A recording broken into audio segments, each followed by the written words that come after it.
Hi hello నమస్తే నేను మీ నాగేష్ గంగుల. కొంచెం గ్యాప్ వచ్చింది. ఆ గ్యాప్ని కవర్ చేయడానికే ఈరోజు ఈ వీడియో చేస్తున్నాను. యాక్చువల్గా నా దగ్గర పెద్దగా టైం లేదు. ఎందుకు కారణం ఏంటంటే మా ఊరు గ్రామదేవత పండుగ జరగడం 11 సంవత్సరాల తర్వాత గ్రామదేవత పండుగ జరుగుతుంది. దీనివలన నేను తప్పనిసరి పరిస్థితుల్లో అంటే కుటుంబ సభ్యులు బంధువులు మిగతా వాళ్ళు ఉన్నారు కదా, వాళ్ళు రావడం వల్ల సరిగ్గా వీడియో చేయలేకపోయాను. అందుకు వీడియో కోసం సమయం కేటాయించలేకపోయాను. ఈలోగా కామెంట్స్ లో చాలా మంది ఫ్రెండ్స్ అడుగుతున్నారు ఏమైందన్నా ఎందుకు రావట్లేదు అని చెప్పేసి. అందుకే ఈ వీడియో చాలా ఇంపార్టెంట్ వీడియోనే, కానీ ఎక్కువ టైం తీసుకోలేక తక్కువ టైంలోనే చెప్తున్నాను. మీరు దయచేసి అర్థం చేసుకోండి. మంచి వీడియో, మంచి కాన్సెప్ట్ కాబట్టి తప్పనిసరి పరిస్థితుల్లో ఇవ్వాలి. కాబట్టి ఈ టైంలో మనం సైలెంట్ గా ఉండడం కరెక్ట్ కాదు. ఖచ్చితంగా ఆన్సర్ ఇచ్చి తీరాలి కాబట్టి ఈ వీడియో చేస్తున్నాను. ఒకసారి నారా లోకేష్ గారు ఈ మధ్య ఏం మాట్లాడారు అన్నది మీకు చూపిస్తాను. చూపించిన దాన్ని బట్టి మీకు వివరణ అయితే ఇస్తాను. ఒకసారి చూద్దాం ఏమన్నారు ఏంటి. అమ్మ 100 రోజులు మన ప్రభుత్వం ఏర్పడిన 100 రోజుల్లో గంజాయికి చెక్ పెట్టే బాధ్యత నాది.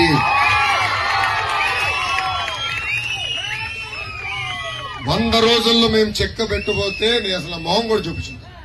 25,000 కిలోగ్రామ్స్ తల్లి, 25,000 కేజీలు ఈ డ్రగ్స్ ని పట్టుకున్నారు తల్లి విశాఖపట్నంలో.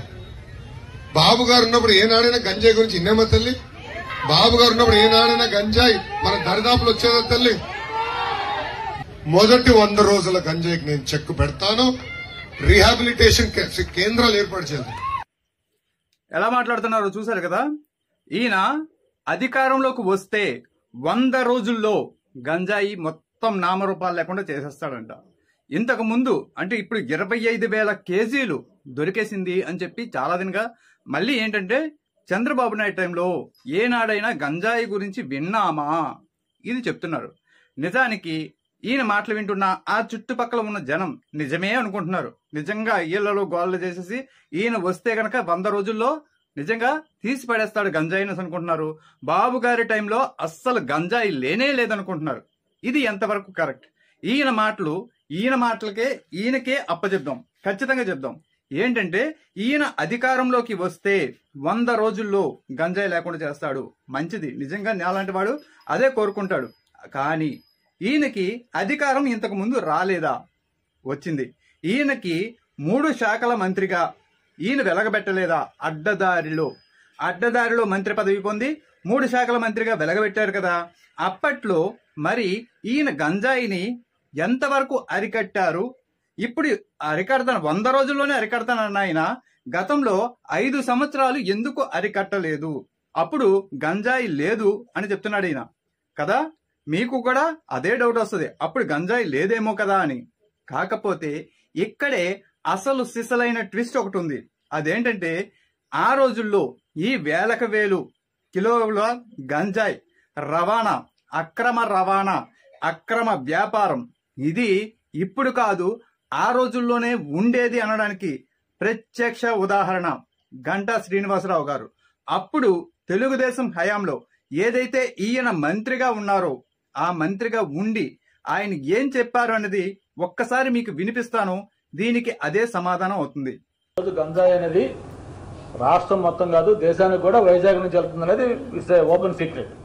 దాన్ని డెఫినెట్ గా కంట్రోల్ చేసిన అవసరం ఉంది. మన కేబినెట్ లో కూడా ముఖ్యమంత్రి గారు దీని మీద సరదాగానే అన్నాడు, మనకి ఈ క్రెడిట్ మనకు దక్కింది, వైజాగ్ నుంచే మొత్తం దేశానికి మొత్తం కూడా చేస్తా ఉన్నాం. ఆయన సరదాగానే దాన్ని చాలా సీరియస్ గా దీన్ని ఇమీడియట్ గా మీరేదో ఒకరిద్దరు సప్లైస్ మీద కేసులు పెట్టడం కాదు, ఎక్కడైతే సాగు అవుతామో దీంట్లో ఎవరెవరు ఇన్వాల్వ్ అవుతాం. పెద్ద ఎత్తున ఇప్పుడు మామూలు విధులకి అయితే ఏదో కేజీలు వచ్చేది, ఇప్పుడు కేజీలు పోయి టన్నుల్లో వస్తుంది. మొత్తం ఎక్కడికెక్కడికి మొత్తం ఏ రోజు చూసినా రైల్వే దీంట్లో పట్టుకున్నా మొదలు పెట్టుకున్నా కొన్ని వందల కేజీలు లేకపోతే టన్నుల లెక్కన గంజాయి వస్తా ఉంది. కాబట్టి అందరికీ మీరు అన్నట్టు దీంట్లో కేవలం ఒకరిద్దరు కాదు, దీంట్లో పెద్ద పెద్ద వాళ్ళు చాలా మంది ఇన్వాల్వ్ అయినారు. అందుకే ముఖ్యమంత్రి గారు దృష్టి కూడా వెళ్ళింది కాబట్టి దీని మీద ఒక స్పెషల్ టాస్క్ ఫోర్స్ పెట్టి దీన్ని ఒక స్పెషల్ డ్రైవ్ చేసి తప్ప మామూలుగా ఇది కాదు, ఒకరిద్దరు సప్లైస్ ఇద్దరు కాదు. మీరు అన్నట్టు దీంట్లో పెద్ద ఎత్తున ఒక ఇండస్ట్రీ లాగా అవుతుంది. ఇది దీంట్లో పెద్దవాళ్ళు కూడా ఇన్వాల్వ్ అయి ఉన్నారని చెప్పి అంటా ఉన్నారు. అందుకే ఒక స్పెషల్ డ్రైవ్ పెట్టాల్సిన దీన్ని మళ్ళీ నేను వివరించాల్సిన అవసరం ఏమైనా ఉందా? లోకేష్ ఏదైతే ఇప్పుడు మాత్రమే 25,000 కేజీలు వచ్చిందని చెప్పేసి నానా హంగామా చేస్తూ 100 రోజుల్లో మాఫీ చేసేస్తామంటే గంటా శ్రీనివాసరావు గారు ఆనాడు చంద్రబాబు నాయుడు గారు ముఖ్యమంత్రిగా ఉన్న రోజుల్లోనే ఏం చెప్పారు? ఇది తక్కువ కాదు, దేశంలో మనమే నెంబర్ 1 ఆ రోజే చెప్పారు. మన దేశం మొత్తానికి కూడా మనమే సరఫరా చేస్తున్నాం. దీన్ని అరికట్టడం మన వల్ల కాదు, ఎందుకంటే దీనిలో పెద్ద పెద్ద వాళ్ళందరూ ఇన్వాల్వ్ అయ్యి ఉన్నారు. ఇది వందలు కాదు, టన్నుల్లో తయారవుతోంది. ఇది చెప్పింది తయారవుతోంది అన్నారు.